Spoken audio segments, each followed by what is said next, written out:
Has Jesus been misquoted? How good are the manuscripts on which the New Testament is based? Some have said that the text has been deliberately changed. We're going to look at the actual text that survived from antiquity, and we're going to talk to the experts who know best. Join us on our quest for the truth.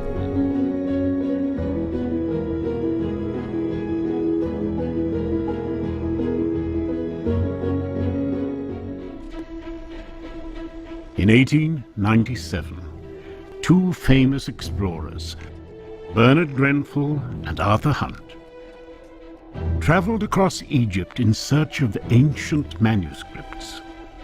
Egypt's dry conditions made it the perfect place for manuscripts to be preserved in the sand for hundreds of years. They wound up going to an Egyptian city about 120 miles down the Nile from modern-day Alexandria, a place called Oxyrhynchus, which literally means city of the sharp-nosed fish. And initially they didn't find anything until someone suggested the old trash heaps, mounds of sand and so forth outside of the city limits. You could probably put most of this ancient dump inside a football field. So they wandered out in amongst these sandy mounds to examine what was there. And one of them noticed a brown leaf sticking out of the sand, and he kicked it with his foot and flipped over a page of ancient papyrus. And as luck would have it, it was from the Gospel of Matthew, chapter 1, which today is P1 in our list of papyri. And so began then several seasons of digs. And over the years, some 500,000 pages of papyrus text were recovered.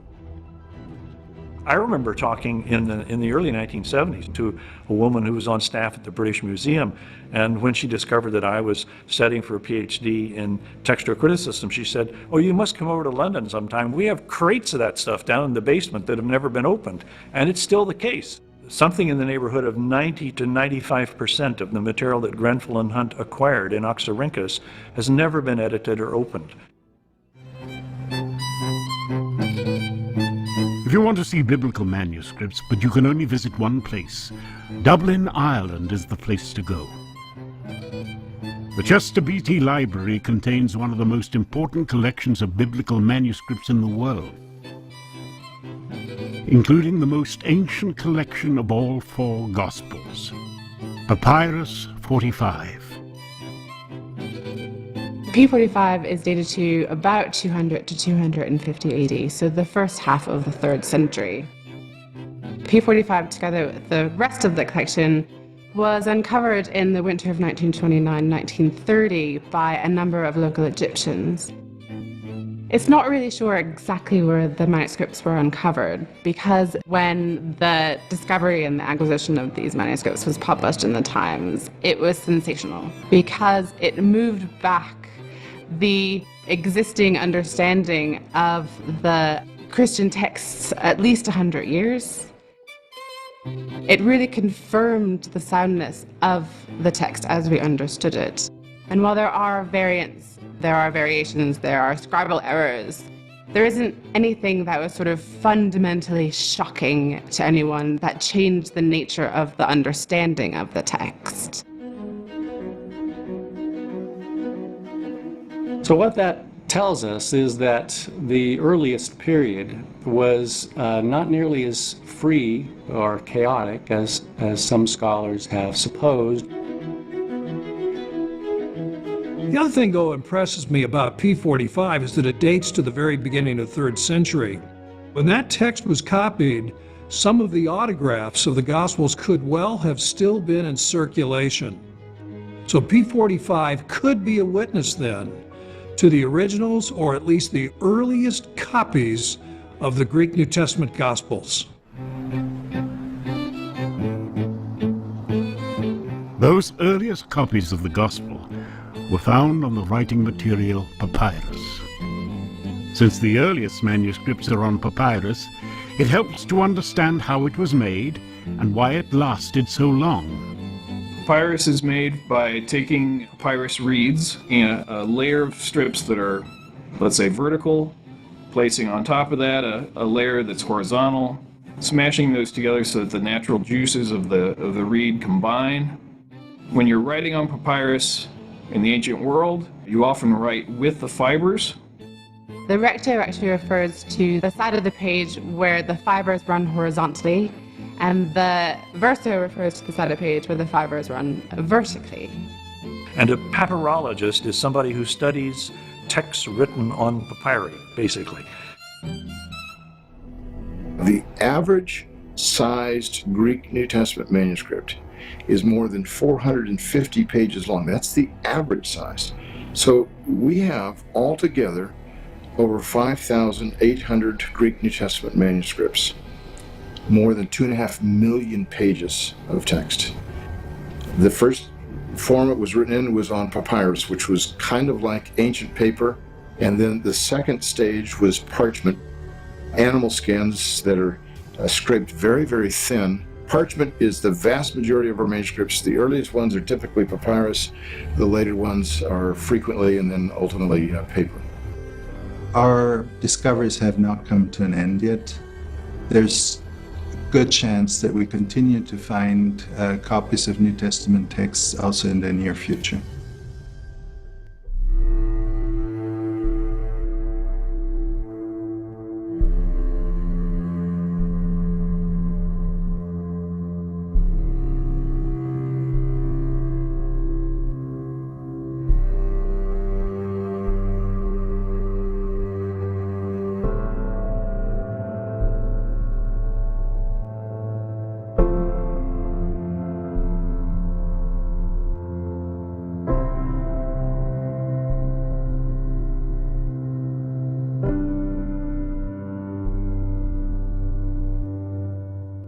P66 is the oldest on earth known exemplary of the Gospel of St. John.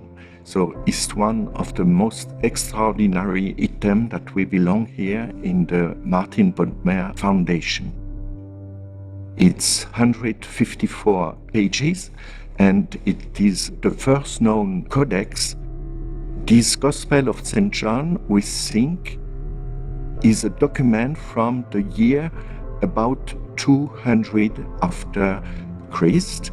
The document is a copy something 100 years after it was written.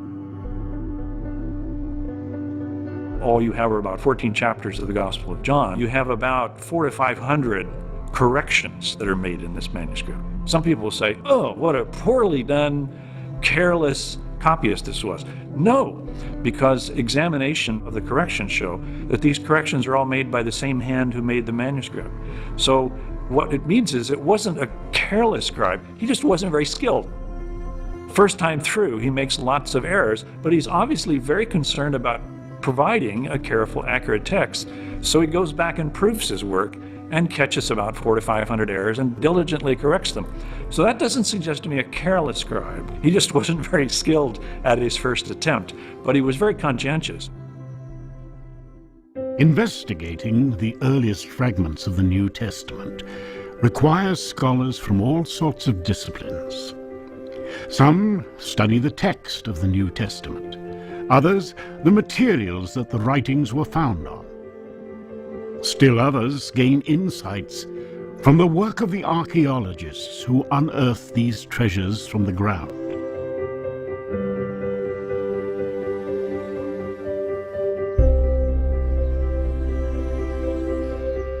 Now, we all know what archaeology is. It's a careful digging inch by inch downward, measuring the layers, the strata, and that's why it's called stratigraphy.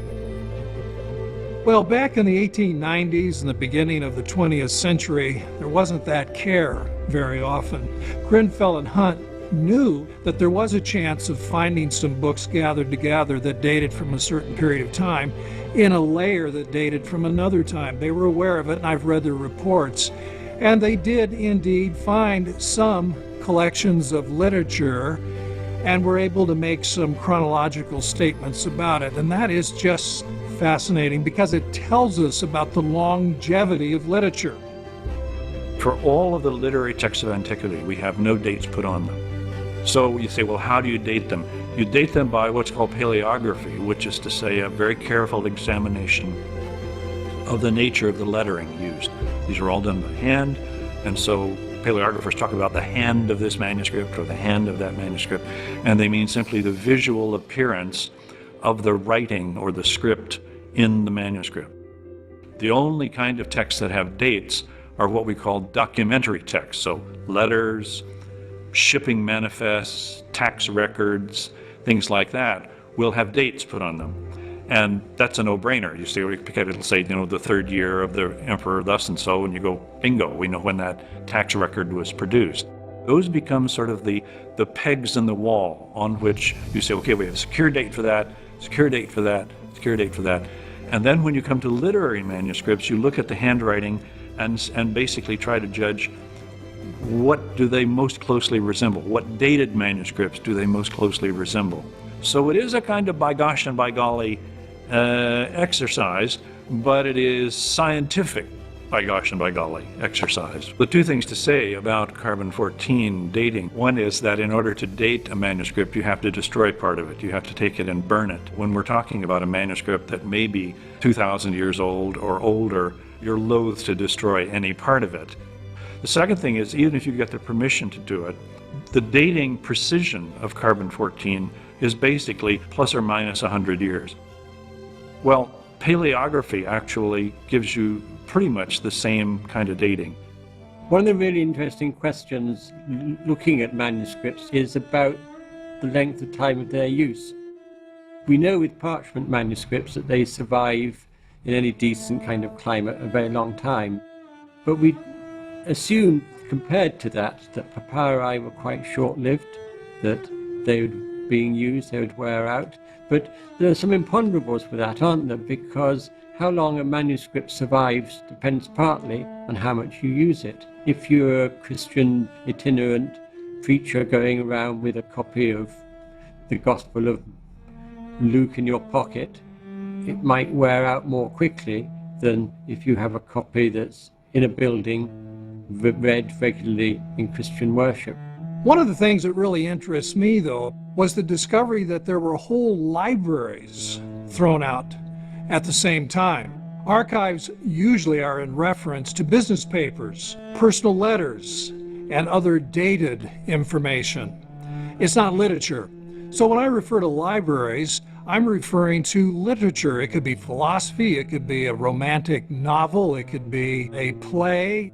And so what Grenfell and Hunt found on 5 or 6 different occasions was a basketful, and in one case literally a basket, the wicker basket itself still intact, containing as many as 20 book rolls of ancient literature that had been thrown out. Now here's where it gets really interesting. If they could do the stratigraphy, what they found was that in a 4th or 5th century layer was a library that had been thrown out, made up mostly of books or book rolls dating to the 1st or 2nd centuries. Now just do the math. That would mean that these book rolls had been read, had remained in use for 200 or 300 years before being thrown out. Scholars who study manuscripts are called textual critics. But textual criticism isn't about criticizing the Bible. It's actually the discipline of comparing various manuscripts and identifying errors in the copying of those documents. Textual criticism is not necessarily something new. The Church Fathers performed their own text criticism. As early as Irenaeus, we see Irenaeus already talking about what are the best and weightiest manuscripts. And I think it is reassuring that whatever principle of textual criticism you apply, I think we're pretty well convinced that in the majority of cases we can get back to the original author's language, style, theology, and so on. No two manuscripts are exactly the same. The differences between manuscripts are referred to as textual variants. Those might be everything from spelling errors to entire verses or even whole sets of missing verses. How frequent are these variants? And how serious an obstacle are they to recovering the original text? We have many old manuscripts, some of them quite ancient, but there are textual variants and scribal errors. How significant are these? Some think that it means that we don't actually know what the original text said. I like to think of them in two different categories, meaningful and viable. Is a variant meaningful? That is, does it change the meaning of the text somehow? Is it viable? That is, does it have a possibility or a likelihood of actually representing the original wording? 1/5 of 1% of all textual variants are both meaningful and viable, and approximately 70% of them are spelling differences. There was no dictionary that said, here's how you spell words.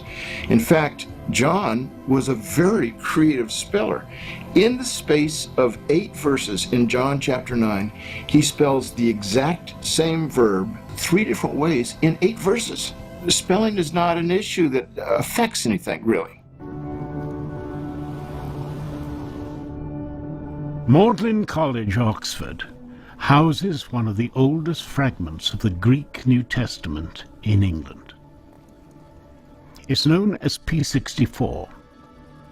It consists of 3 small fragments, but their dating has been the source of an enormous amount of controversy. P64 is a series of 3 fragments, 3 papyrus fragments that came to college in 1901. They were found by an alumnus, Charles Huliot, when he was a missionary in Luxor. And so in 1901, he sent the 3 fragments to us, and they've been here since. When they arrived in college, we brought in a scholar who dated the fragments to 4th century. And that date remains loosely what was hung on the fragments for about 50 years. In the 1950s, Roberts moved that date backwards to 2nd century AD, and the date remains 2nd century AD for the next 50 years or so. And it wasn't until the 90s when a fair bit of controversy and scholarship developed around these fragments. That controversy was kicked off by a scholar by the name of Karsten Peter Tide, who in 1994 published an article that the supposed date of 2nd century AD was actually too late. He moved the date backwards even further to middle of the 1st century, so 70 AD or so. That caused a great deal of interest and controversy, both within the scholarly field, but also within the public sphere. For the next 2 or 3 years, scholarship went back and forth over what the proper dating was. And since then, things have settled down to a degree.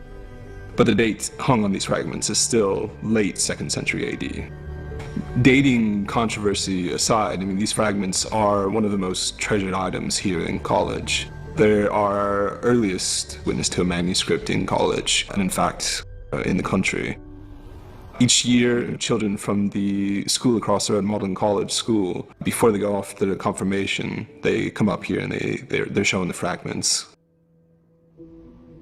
Biblical scholars talk about originals and autographs when discussing the initial copies of the New Testament.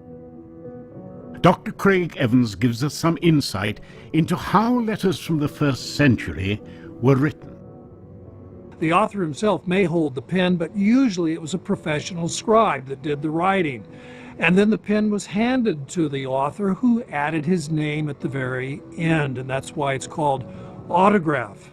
But there are several important things you need to know about autographs. For one thing, when someone composed a document to send it out, either a letter or a gospel, that wasn't the only copy. A copy was made and then retained, and so in a very real sense there were 2 autographs, although only one was perhaps signed. We should also assume that in some cases involving letters, multiple copies were made. In other words, there wasn't just one original that was sent out as an autograph to one destination, but there might be 3, 4, 5. We actually have evidence for that at Qumran, where we have 6 fragmentary letters, all the same letter, found in Cave 4. It's quite possible Ephesians was one of these kinds of letters, multiple copies sent out to different destinations. But why is this important? Well, if there were 2 originals, one sent, one retained, that greatly increases the chances that one of those autographic texts would have survived for 150 or 200 years, and copies were continuously made of it. which had the effect of stabilizing the text. Often a secretary would write out a copy of the dictated letter onto wax tablets, then take those tablets, produce the actual written letter on whatever surface, whether it be papyrus or parchment, and then probably review that with the original author to make sure it's accurate. There's another thing, too, that we need to know about letters in particular. Paul's letters, for example, where he not only names himself, he will name other people, perhaps at the beginning of his letter or near the end. And what we know from other letters from antiquity is that some letters were, you might say, group letters or group efforts. In other words, it's quite possible that when Paul is dictating a letter to someone like Tertius, who wrote Romans, that he actually handed the pen to some of his other colleagues who composed a paragraph or two. And so we shouldn't assume that Paul's letters are only from Paul himself, but they represent a team effort.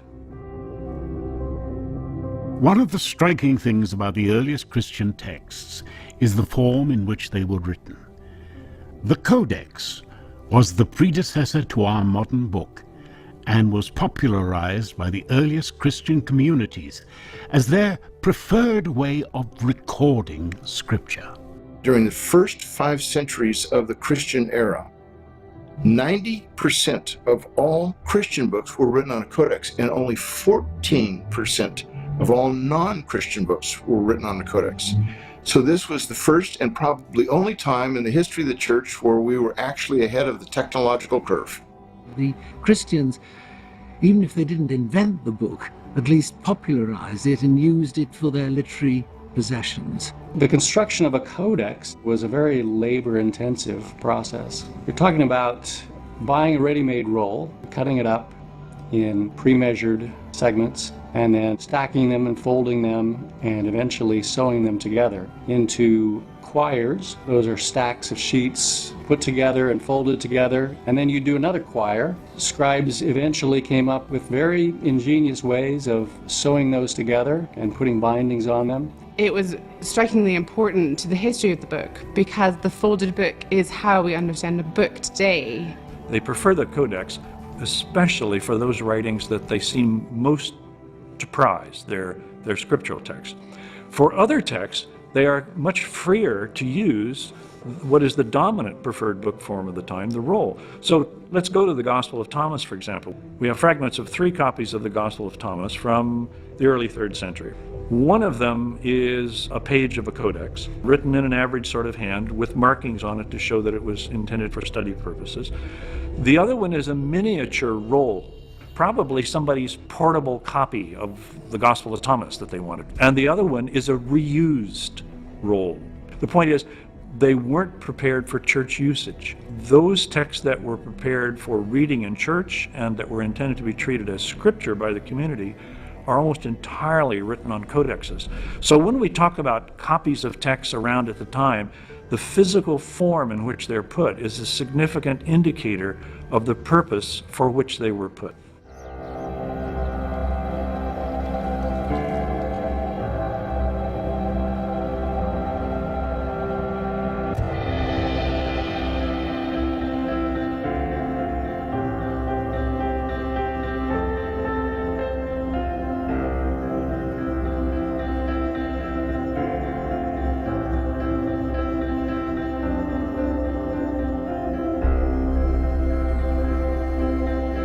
Everybody knows about the King James Version that came out in 1611. What you might not know, though, is that it's based mostly on the text of Stephanus, which was produced in the 16th century. And the text of Stephanus made use of the text of Theodore Beza, or Codex Beza. And what you might not know is that text reaches back to the year 400, give or take a decade or two. Codex Beza also has a Latin text alongside its Greek text, and the Latin text is judged to be reaching back to about the year 200. So here at Cambridge University Library we have thousands of medieval manuscripts, but the oldest of them is Codex Beza. So it's a late 4th, early 5th century manuscript. It's a manuscript of the Gospels, and it also contains the Acts of the Apostles and a fragment of the third epistle of John. So Beza was a reformer in Geneva. He was pretty much the heir of John Calvin. After Calvin's death, he basically was the leader of the Reform congregation in Geneva. So this is Beza's letter when he donated Codex Bezae to the University of Cambridge. So it says it's Geneva, it's the 8th of July in the year 1581. Recently, just a couple of years ago, a scholar discovered some notes of one of the King James translators. So we can actually see a little bit about the process by which the translators worked. So this edition of the New Testament is very influential. So this was used by the translators of the King James version of the Bible. So they used Stephanus's edition and studied it carefully. We know it's been here at least 300 years. And these are some photos from the 1960s when the manuscript was taken apart. This is the naked spine of the manuscript. It's a painstaking process rebinding a manuscript. So every single leaf is taken and repaired, and it's humidified to relax it and then held under tension. This is what it looked like before the rebind. And you can see all this metal and the decoration. So this is would have been the university coat of arms. One of the interesting features about Codex Bezae is that it has a unique agraphon. An agraphon, of course, literally means from Greek agraphon, not written in one of the canonical Gospels. And so this agraphon is about a man that Jesus observes working on the Sabbath. Now, Jesus says, if you know what you're doing, you're blessed, but if you really don't, and you're just disregarding the Sabbath, then you're a transgressor of the law. Now, what is interesting, it's only here in Codex Bezae. So that special reading in Codex Bezae is relegated to a footnote on page 237. And I like it, meo vetustissimo, my very old. Yes, yeah. Not too many people can say that in a textual apparatus, but there it is. In a footnote, Stephanus, who made use of this text, he read it, he saw it. He knew it couldn't be authentic, but he wanted to put it in a footnote so that other scholars could read it and see it. Some scholars have alleged that the scribes who copied the New Testament changed the text substantially, whether unintentionally or intentionally. Their mistakes obscured the readings of the original text to the point where we no longer know what the original writers wrote in the Gospels. When Bart Ehrman came up with his book, The Orthodox Corruption of Scripture, and the theory that the text was changed to respond to Christological debates in the 3rd, 4th centuries, he used quite often the idea that scribes changed the text. That's an interesting question which has been given quite a lot of study since then. What did scribes do?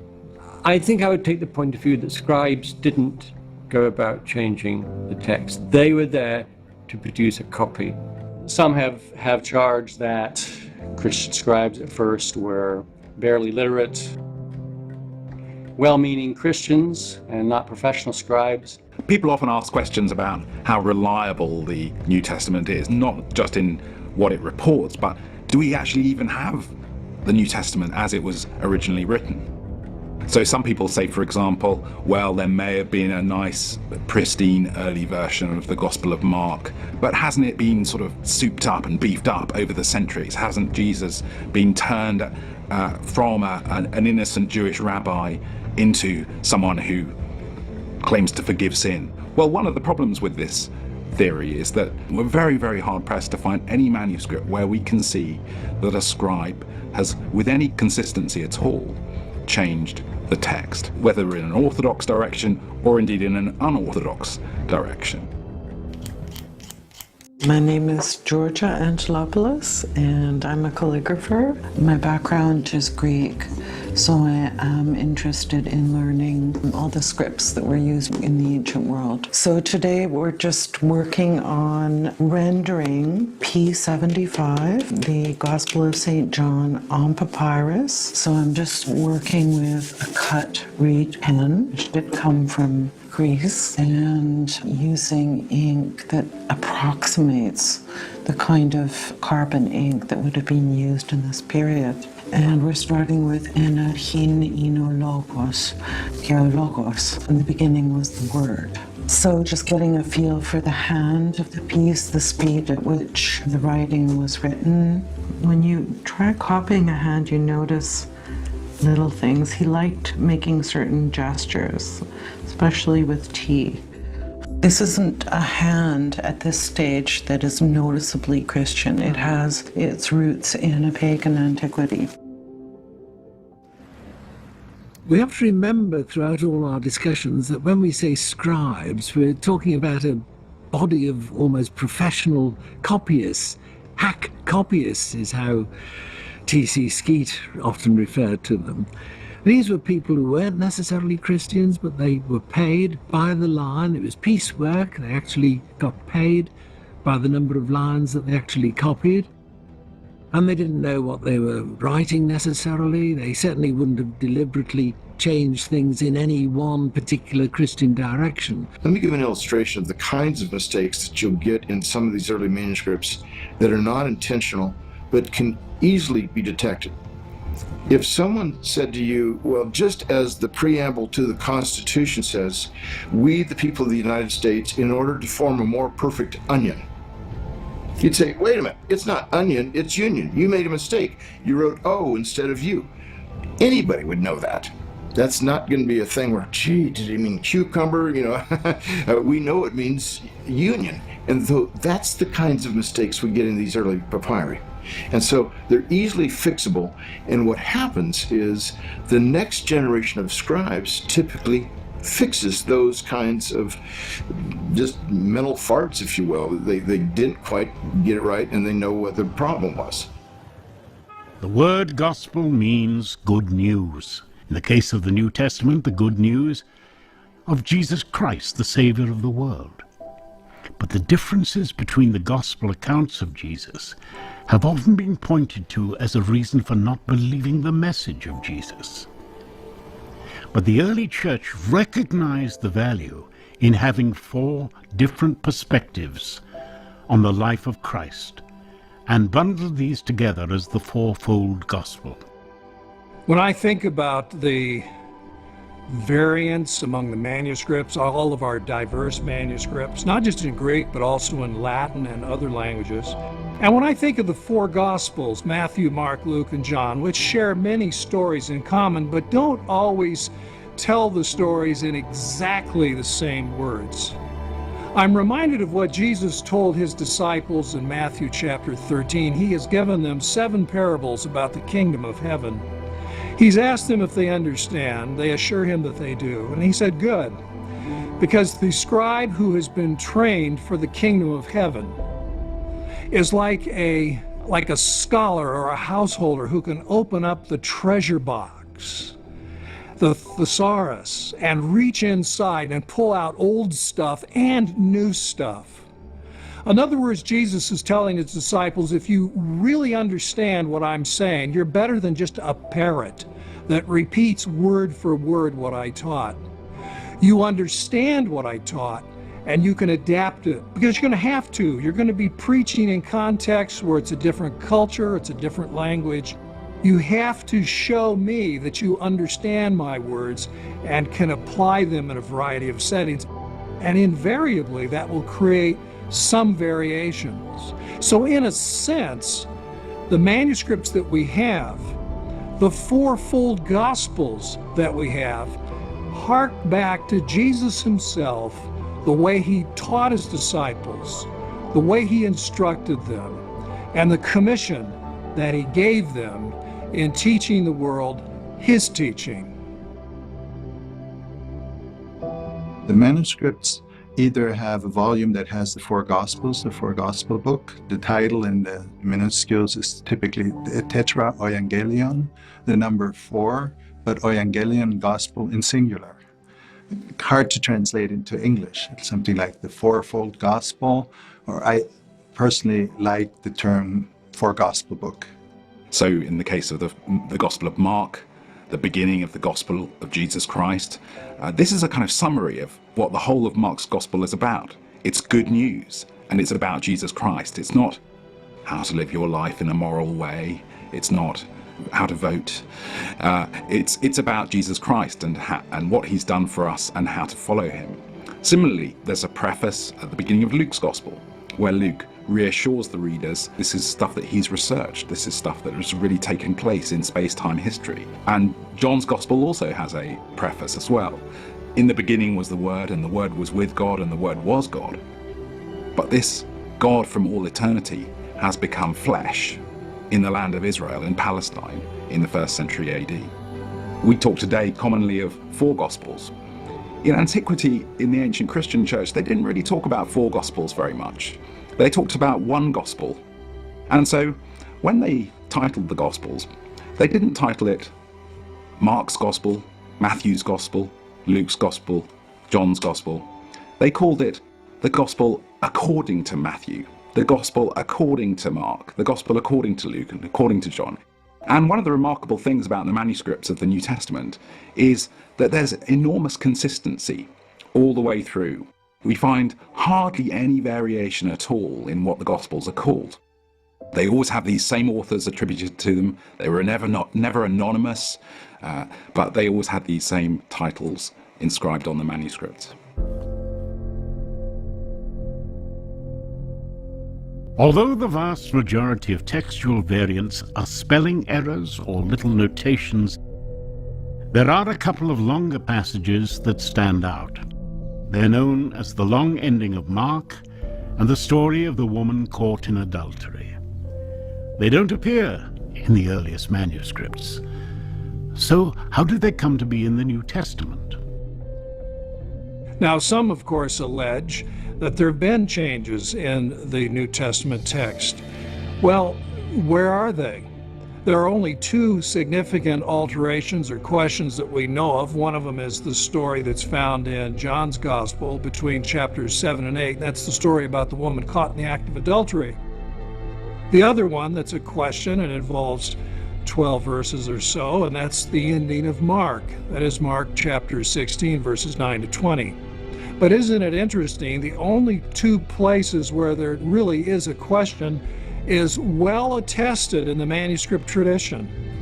There's no way that this has slipped under the radar. It's caught. We go back to our earliest texts, and the passage in John just isn't there. And scholars note that the language in the passage doesn't really sound much like John's language. And when we look at the ending of Mark, some of the same reservations are registered there too. If we didn't have those two passages, what would we be lacking? The same things that are taught about Jesus, like in the story of the woman caught in adultery, that he forgives sins. We see many times in the Gospels. If that were the only place we had him forgiving someone's sins, we'd be in trouble. Mark chapter 2, for example, the paralytic who's dropped down through the roof of Peter's house, Jesus tells him your sins are forgiven. So we have those kinds of things. We have parallels of the kind of person that Jesus was already seen elsewhere. And in Mark 16, the kinds of things that Jesus does that we see in that passage really are probably pulled largely from the book of Acts and from Luke and Matthew by somebody in the first half of the 2nd century adding that to Mark's gospel. So there's really nothing lost in that. And so in the two places in 27 books, or a total of about 20,000 lines of Greek text, as the whole New Testament would be written out, there are only two passages of any length where there's any doubt. But there is no doubt, because the manuscript evidence is so substantial and so early, we can identify them as ringers. They really don't belong in the text. And you could add to that 2, maybe 3 other passages involving 1, maybe a verse and a half, 2 verses at most, and it's the same thing. Text critic great Bruce Metzger remarked there were only 40 lines out of 20,000 where there was any doubt at all about how it should originally read. And those 40 lines don't involve one single significant Christian teaching. The Vatican Library houses one of the most important Christian codices in the world, Codex Vaticanus. Its origins are unknown, but many scholars believe it was one of 50 copies of the Bible that the Emperor Constantine commissioned. Codex Vaticanus has been in the Vatican Library since at least the 15th century. It seems to appear in an inventory of the library which was made in 1475. We don't know how it came to be here. That's the first news we have of it. Whoever has seen Codex Vaticanus in a facsimile edition or so will be fascinated. It is like the Bible as you hope it was when it was old, a really big fat book, that you can go through, you can read easily. There are not that many corrections in it. It just absolutely looks beautiful. When you look closer, you make more discoveries. There are actually notes in there. People have been reading that book, for more than 1,000 years and leaving little notes, leaving little thoughts in between the lines at the side.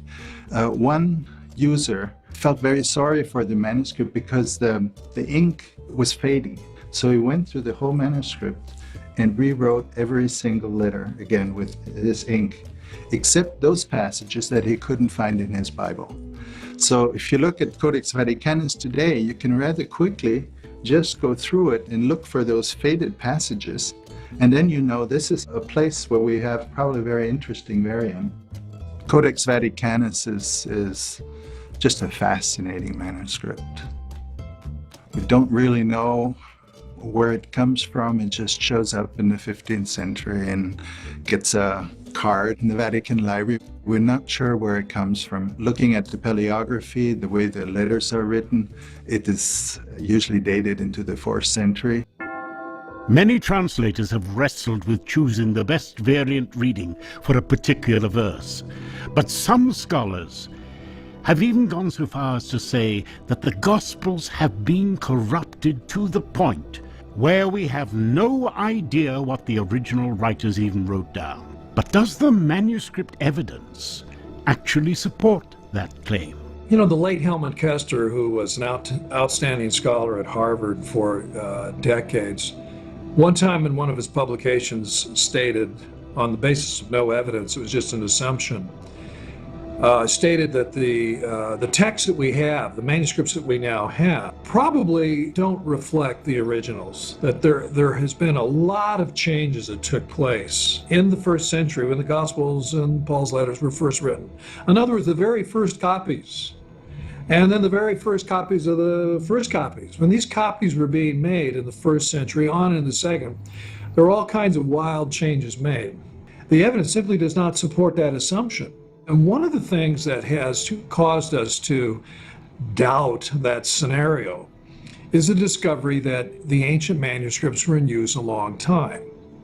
Because what we have found, thanks to archaeology hand in hand with manuscript discovery, we discover that, manuscripts were in use 200, 300 years or longer. How does this happen? Well, Oxyrhynchus, where 500,000 pages of text were recovered in the 1890s on into the 1920s.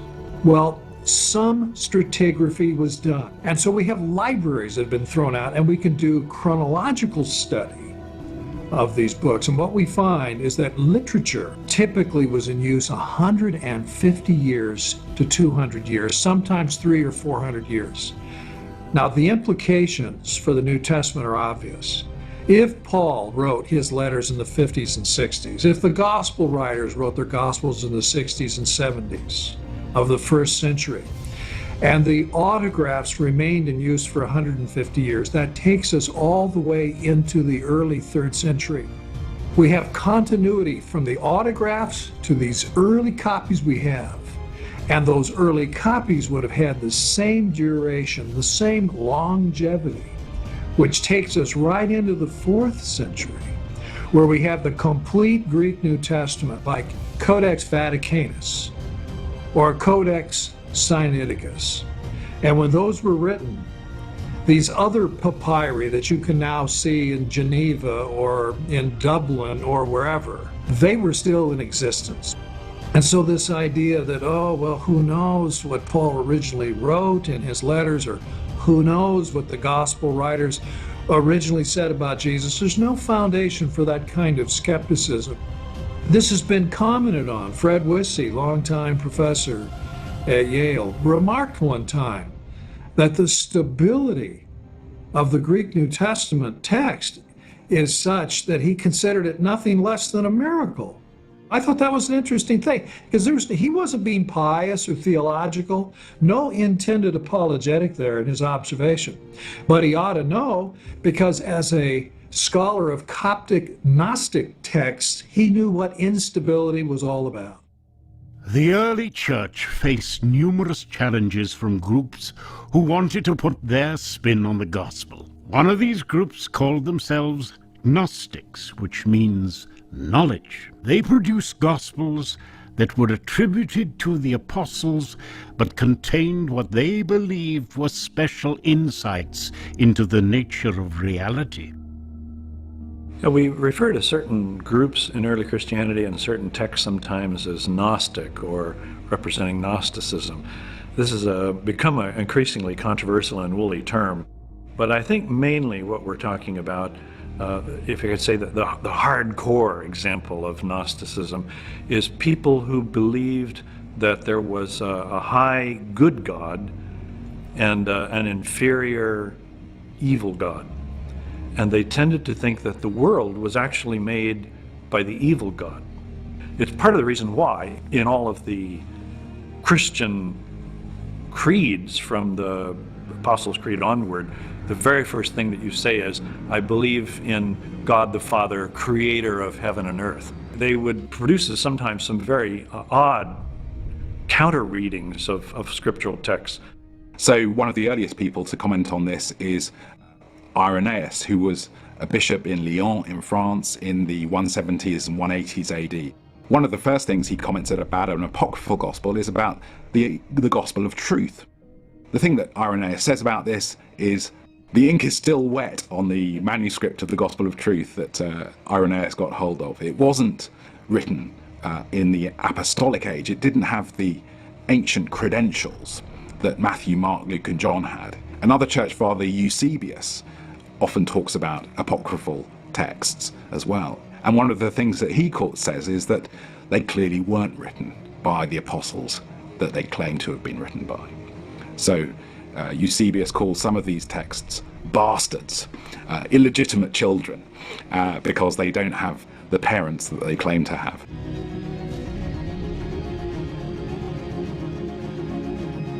The Vatican Library also houses another ancient manuscript, P75. Its reading bears a striking resemblance to the famous Codex Vaticanus, and is one of the most significant and studied manuscripts by scholars throughout the world. What I like about P75 is that it's a text from the early 3rd century that reads almost identically to the great Codex Vaticanus, which dates to 100 years later. So here's an early papyrus, written perhaps when the autographs and early copies were still in circulation. P75 was discovered in the sands of Egypt in the 1950s. Now it resides in the Vatican Library. It has a very beautiful script. It was clearly the hand of a trained scribe, and he did his work very well. This is also the earliest papyrus that has more than one book of the Bible on the same page. It features the end of Luke, then the title and the beginning of the Gospel of John, making it the earliest testimony to the developing canon of the New Testament. The outer pages are lost, but we can, because we have the middle sheet and we have the page numbers, reconstruct the contents, and we can be absolutely sure that it started with Luke on page 1 and was followed by John. This is not a four-gospel book. It just had these two. The question has been asked in recent years very strongly by an Australian scholar called Brent Nongbury. How do we go about dating these things? And he said the first rule has to be we work with manuscripts that can be dated to date undatable manuscripts. He started to look around for documents which can be dated to a certain period of time and looked for the ones which are closest in appearance to P66. And the one he came up with contains an account of the martyrdom of somebody who was martyred in the beginning of the 4th century. So we have something arguably copied, not about 200, but probably around about the same time as Codex Sinaiticus and Codex Vaticanus. Since then, Nongbris turned his attention to P75, and again, his arguments finds the closest analogies in the 4th century.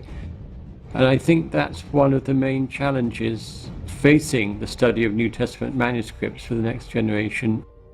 So in response to Nongbris' argument that P75 could be 4th century, I'd say that's perfectly possible.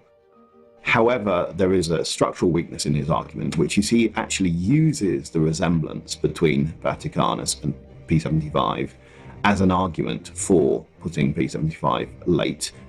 Here, this manuscript is early 3rd century, and Codex Vaticanus, mid 4th century, has a text that's almost identical to it, except in places when it disagrees. Vaticanus often, if not usually, goes back to a much earlier text.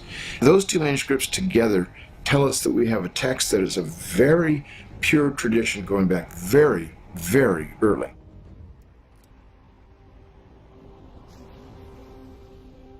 Often the keenest insights come at the intersection between two different disciplines. In this case, Dr. Craig Evans presented groundbreaking research at the intersection of archaeology and New Testament studies in a paper documenting the length of time that manuscripts were used in the ancient world. Well, not too many years ago, a classicist named George Houston investigated Roman libraries, Greco-Roman libraries from antiquity. And one of the things he was interested in was this question: how long were literary book rolls in use before being discarded? And he discovered that most literature was in use for 150 to 200 years, and in some cases even 3 or 4 centuries. It's a fascinating study, but he didn't say anything about biblical literature. So we need to investigate that. And what we find at Qumran, scrolls, Bible scrolls, were in use for 200 years or more when the Qumran community came to a sudden end, which means those scrolls hadn't even been retired yet. How long would they have been used? Then you think of some of the great Christian codices like Codex Bezae or Vaticanus. And these codices were in use hundreds of years before they were retired. And so if we apply these observations to the ancient Christian writings, the first papyrus books of scripture that Christians produced, dating back to 200, like P66 and P45, we have to wonder, when those were written out by scribes in the year 200 or whenever, we have to realize that some of the originals of the New Testament, what we call autographs, may well have still been in circulation. And of course, their very first copies made in the 1st century could still be in circulation. So if the observations of Grenfell and Hunt more than 100 years ago, or Professor Houston in more recent years, if those observations are applied to New Testament scriptures, then there's a possibility that we have this continuity from the original text to what we now have in our museums and libraries today, like P45, P66, P75, and others, and a continuity between them and the great codices like Vaticanus and Sinaiticus, which contain the entire Bible, the complete New Testament as well as the Old Testament. So what it suggests is there really isn't any room for the idea, these theories, that there have been wild, crazy changes made, or that there are so many errors or so much corruption in the text we really don't know what it originally said. The evidence strongly suggests otherwise. The evidence suggests that the Bible that we have now is the same as the Bible when it was originally produced long ago.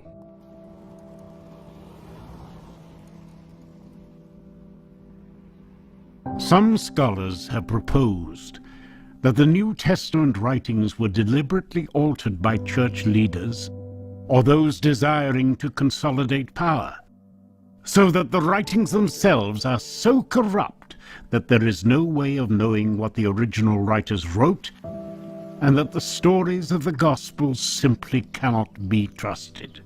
When people make the assertion that people have deliberately falsified the New Testament text and changed it, I think there are some logistical challenges to this idea. So if we just start with the four Gospels, what we find is that at first, each of the four Gospels is written in separate places, but fairly early on, people begin to transmit the four Gospels as a group, which means that effectively you have the Gospels being transmitted in two different media. One is singly and the other is as a group. So of course, if you're going to change Gospels, you need to change them in both of those media. Now, you could say that they were changed very early on. The problem with this is, the earlier you make that sort of change go on, the less likely it is that anyone knew that one of those Gospels was going to become part of the four Gospels, part of the New Testament, part of the Bible, part of something so substantial. So in fact, the motivation for changing something in order to produce an effect is taken away because people don't know that it would have the effect. And even then, you might be able to change one Gospel, the one that's in your locality, but you wouldn't know about the other three. Let's say you're in the year 100, let's say all four Gospels have been written. You don't know that there are going to be four Gospels to go and change all four of them. So there are these problems when you try and locate a period when someone could have changed all four Gospels. I want to know, when is it? Is it the year 100, 110, 120? Just give me the period, because whenever you make that claim, I'm going to find difficulties. If you start saying someone was changing the Gospels around the year 160, then I'm going to have the problem that, well, the Gospels have been spreading for quite some time by now. There's a full Gospel collection, but also Gospels are being transmitted individually. Are you going to change both of those? By the year 170, 180, we start getting the Gospels being transmitted probably in Syriac, in the Diatessaron. So that becomes difficult. By the year 200, we probably have the Gospels being transmitted in Latin in North Africa. Certainly by the year 300, we'd have it in Coptic as well. And so you start asking the question, when could someone actually change all four Gospels? Now, we know that there are a couple of passages which have significant additions to the earliest text. One is at the end of Mark, and another is this woman caught in adultery. Those cases really are unique, because the great thing is that the early versions often omit those things, or they show some omission and some with them present. In a sense, if someone tries to do anything, you get this mess of evidence, and that's great, because that shows you there's been no conspiracy to try and make all the evidence look the same.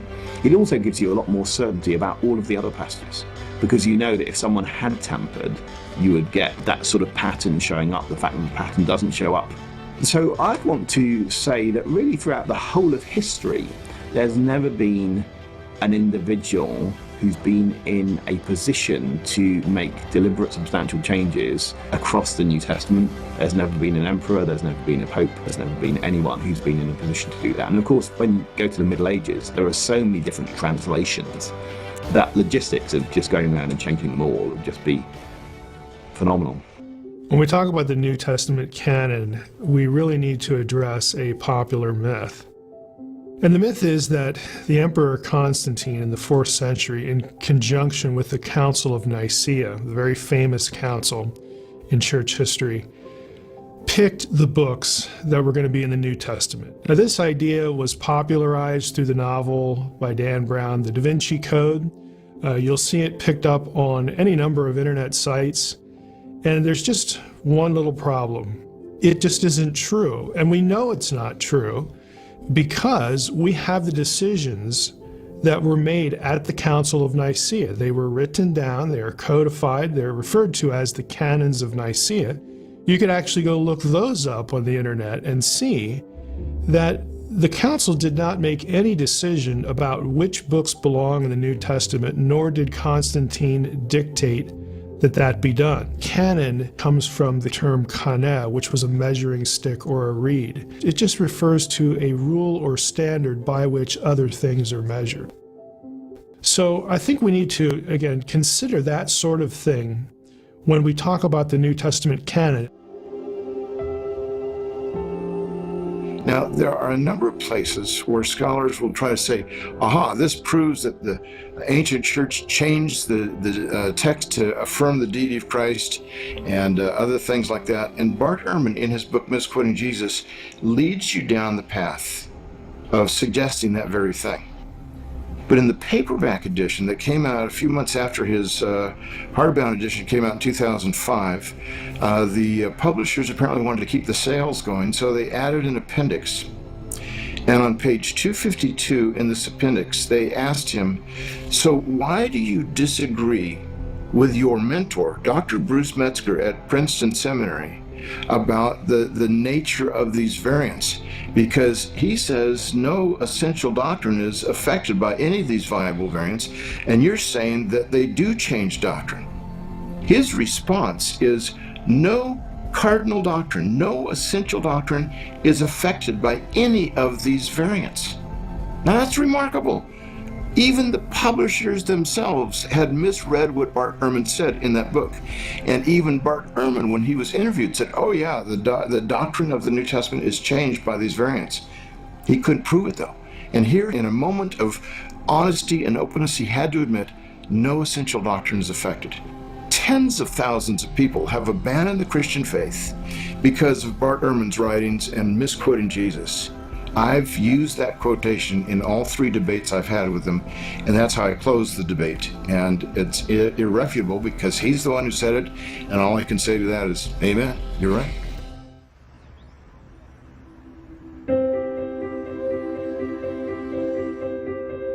In Manchester, England, the John Rylands Library houses the most ancient fragment of the New Testament extant today.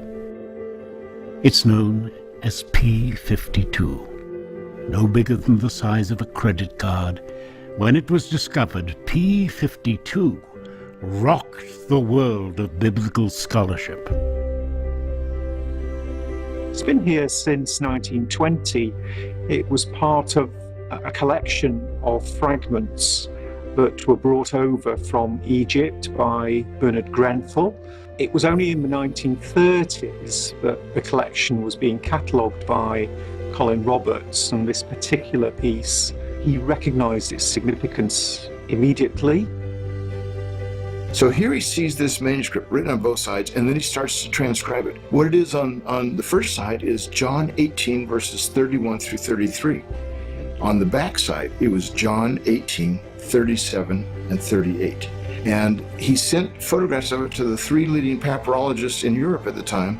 Each one wrote back to him independently and said, this manuscript cannot be dated later than 150 and should be dated as early as 100. A fourth, a German scholar, demurred and said, no, I think it may have been written in the 90s. Well, John's Gospel at this time was typically dated as late as 170. By F.C. Bauer, who had lived 90 years early and had published on this. Bauer was a professor at Tübingen University. He had studied under Hegel, and you may not know that term Hegelian dialectic, but it's thesis, antithesis, synthesis. And what he argued was that you have Peter's version of Christianity as thesis, Paul's version, which includes the Gentiles, as antithesis, and then John's and the book of Acts as synthesis. And the way he came up to his synthesis, purely on the basis of philosophical constructs, is that John's Gospel cannot be dated any earlier than 160 and should be dated about 170.